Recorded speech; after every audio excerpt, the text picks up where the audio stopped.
ये अभी कितना वेट, आप इनका कोई ब्लड प्रेशर की दवा नहीं चल रही है, इनको भी जो पीरियड की एब्नॉर्मलिटी थी वो सब नॉर्मल है, and she is now A cheerful girl. शादी के समय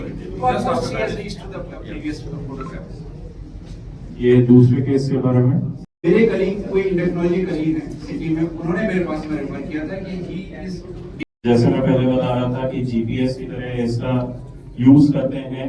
इससे हम पूरा ट्यूमर के पूरे एक्सटेंट कहां से कहां तक है, जाने का रास्ता के थ्रू हम उसे आइडेंटिफाई कर सकते हैं और उनको सप्लाई कर इस पूरे पिट्यूटरी ग्लैंड की जो लेंथ होगी मुश्किल से ये 11 mm का टोटल लेंथ है, यहाँ से लेके यहाँ तक। इंस्टीट्यूट ऑफ मेडिकल साइंस में कुछ ऐसी बीमारी का इलाज किया है कि जिस बीमारी के इलाज के लिए लोगों को बाहर जाना पड़ता था। ये एक कंडीशन कुशिंग डिजीज़, जिसमें कि पिट्यूटरी ग्लैंड में एक ट्यूमर डेवलप हो जाता है, जिसकी वजह से शरीर में हार्मोन का इम्बैलेंस हो जाता है। मोटापा बढ़ना, पीरियड में इरेगुलरिटी होना, ब्लड प्रेशर बढ़ना, शुगर में गड़बड़ी आना और लॉन्ग टर्म में शरीर में बहुत अनियमितता आना इस बीमारी की वजह से होते हैं।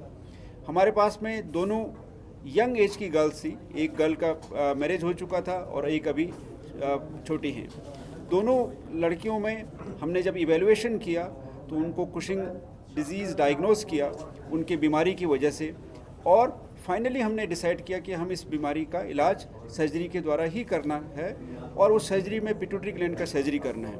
और हमारे अस्पताल में बहुत ही एक्सपर्ट पिट्यूटरी सर्जन अवेलेबल थे, तो उसके लिए उनको सेवाएं ली गई और इस बीमारी का हमने सक्सेसफुल ट्रीटमेंट किया। आज दोनों लड़कियां लगभग हमारे पास में 3 से 6 महीने सर्जरी के बाद एक नॉर्मल लाइफ जी रही हैं, और जो कि हमारे लिए एक बहुत गर्व का विषय है। इसलिए गर्व का विषय है कि अब तक इस तरह की सर्जरी के लिए इन लोगों को बाहर जाना पड़ता था, परिवार को तकलीफ लेनी पड़ती थी, बहुत सारा पैसा खर्चा होता था, और सक्सेसफुल सर्जरी होने की भी कोई गारंटी हमेशा ऐसा नहीं होती है। तो हमने इस तरह से एक अपना योगदान दिया है। मुझे उम्मीद है कि आप सब लोग इसको सराहेंगे। Thank you. ठीक है। सबसे बड़ी चैलेंज इन सर्जरीज़ में होती है एक प्रॉपर टीम ना होने की।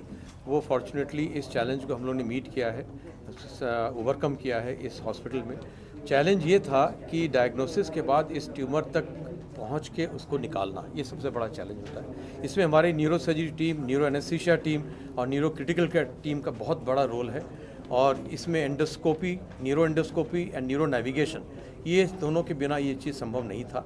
चैलेंज होता है वहाँ तक पहुँचना। नाक के जरिए हम लोग ने ऑपरेशन किया, ये ब्रेन के जरिए नहीं होता ये ऑपरेशन। बहुत छोटी सी ट्यूमर होती है, एक मटर के दाने के अंदर एक पेपर के सीड, एक मिर्च के सीड की तरह एक छोटी सी ट्यूमर, और नॉर्मल ग्लैंड को ना नुकसान पहुंचाए, हमें एबनॉर्मल चीज़ को बाहर निकालना, ये सबसे बड़ा चैलेंज होता है, और ये हम लोग ने सक्सेसफुली हम लोग कर पाए।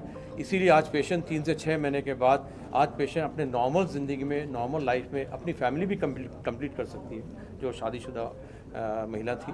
तो ये बहुत बड़ा चैलेंज है, और ये बहुत बड़ी अपॉर्चुनिटी है यहाँ के लोगों के लिए इस सुविधा को ग्राफिक एरिया हॉस्पिटल में, न्यूरोसर्जरी डिपार्टमेंट में इस सुविधा को लेना और अपनी नॉर्मल ज़िंदगी जीने की संभावना को और बढ़ाना। Thank you very much. अब ऐसे पेशेंट्स, कोई भी कॉम्प्लेक्स ब्रेन या स्पाइन का पेशेंट, अब हमें उत्तराखंड से बाहर जाने की कोई ज़रूरत नहीं है। ग्राफिक एरिया हॉस्पिटल में सारी चीज़ें हैं जो हम इन लोगों को अच्छी तरह दे सकते हैं। Thank you.